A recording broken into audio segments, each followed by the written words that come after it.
What's up mga katoro? Nandito naman po tayo para magbahagi ng konting kaalaman tungkol sa pag-apply ng skim coat. Ayan.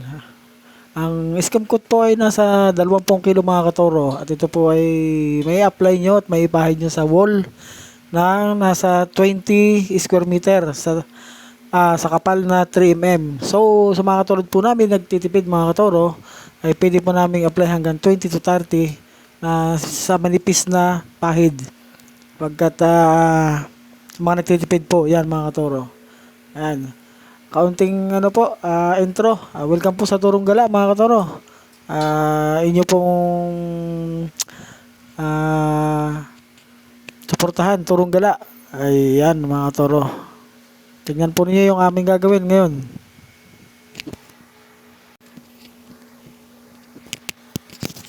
Ayan mga toro, samahan nyo po kami. Yan, tingnan po nyo yung pag-apply namin. Yan po ang pag-apply ay taas, horizontal, horizontal, tapos pagkatapos ng horizontal mga toro ay vertical naman. Para po yung mga dating lubak ay matabunan mga katoro. Yan po ang pag-apply ng skim coat. Pataas, dire-diretso yun, anay hanggang sa matapos yung area, and then pagkatapos ay horizontal naman po mga katoro. Simple lang, kahit po kayo ay babae, kayang-kaya po natin mga kaibigan magpintura. Ayan, at hanggang sa muli yung video mga kaibigan, sana po ay mayroon kayo natutunan.